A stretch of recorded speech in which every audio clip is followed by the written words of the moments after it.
نو چې څنګه سار لا ورسېدو او خلک یې راجمع کو او قوم ته وی چې زه ستاسو مشر یم که نه یم؟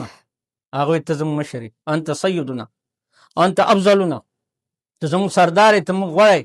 وی ښه زه تاسو نه یو تپوس کوم، دا واړه دي، زنانه دي او ماشومان دي، ځوانان دي، امزولي دي، زه ستاسو مشر یم یاو، تاسو ما سردار ګڼئ یاو.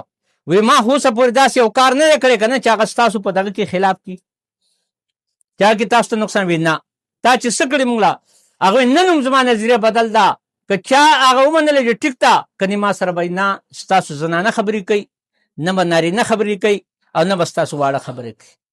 نو کوم ته ته خو ووایه که نه، سار وخت نه دی اوس لګیا دی، ښه پوره قوم یې را جمع کړی دی، بیا بل غټ تن دی تللی. ګوره د قرآن اثر ته ګوره، لکه قرآن اثر ته ګوره. او چې کله د بالفرض محل دغه شروع کو، وی ای خلکو واورئ نن زما نظریه بدل ده، هغې ستا څنګه دی، ته خو زموږ سردار یې که نه، انت افضلنا سیدنا، زموږ سردار یې. سعد بن معاذ ته وی، سعد بن معاذ وی ای خلکو اورئ مدینې والو، ای دار بنیاد حل واورئ، ما یو خبره نن واورئ، ما نن چې دی په هغه نبي باندې ایمان راوړی چې هغه دعویدار د رسالت دی او په مکه کې دی او دای نمایندګان دي. ما په هغه باندې غیب باندې ایمان راوړ، ما لا لیدلی هم نه دی لکه.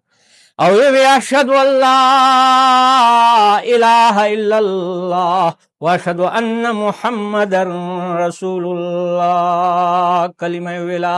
نو تاریخ لګي فما امسا ساری دا خبره کړه او ما خام شوی نه دی چې دارې بني عبد اشهل چې دی ټول خلک اسلام کې داخل شلو.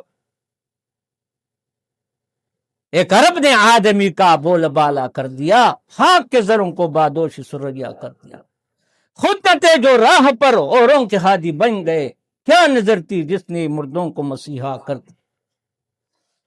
اسلام روڑ کندی قرآن دا سے انقلابی کتاب اوری دے صرف ورخا اوری دے لک